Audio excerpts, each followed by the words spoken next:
ipapakita lang namin yung isang video po na going around social media na medyo touching. Alam niyo naman kapag holiday season, OFW talaga yung ating yung sinasabing bini-welcome natin pabalik kasi sila rin naman yung nagsasalba ng ekonomiya natin before matapos yung taon. Yes. Well, at least nakakatulong yung kanilang mga remittances sa atin.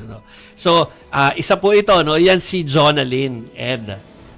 Si Jonalyn at from Japan, nagtrabaho for 27 years. 27 years bilang factory worker at on the side ay nagtatrabaho sa isang fast food chain doon.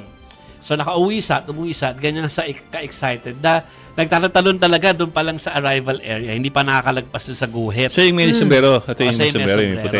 So maraming bumisita sa kanyang kaanak. At I think yung kaanak din niya yata si Harriet Managbanag. Harriet Managbanag, yung pong nag-upload nito. Actually, kausap na siya ng mga mojo natin. Etong si Harriet at saka yung si Jonalyn. At sinasabi, gusto na sana natin ma-interview, pero babalik na ito bukas sa Japan. Sa Japan. So Pauwi na magtatrabaho siya. na naman ulit. So ganun ang buhay. So ilang araw lang siya? Ilang araw lang siya talaga.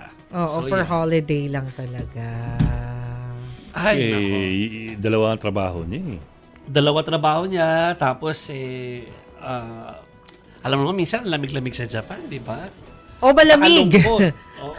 Malamig. Kita mo naman ang outfit niya. Yeah. Umabot dito sa Pilipinas. So basta kami sumasaludo siyempre sa mga OFWs katulad nga ni Jonalyn na dahil talaga nagbabanat buto kahit malayo sa kanilang mga kaanak. So sino lang pupunta ng Japan? Sino pupunta ng Japan sa Feb? Sino? Hindi ako. Hindi rin ako. Yung mga staff natin ang alam kong pupunta. Hindi ako. Okay. So, ayun. Hindi sinagot. Hindi naman sinagot kasi sino. Then Angel Boy, hello. Isa lang hindi. So, are you going? Hindi nga eh. Hindi rin. Ikaw yata. Ako ba? Okay. Ay, nako.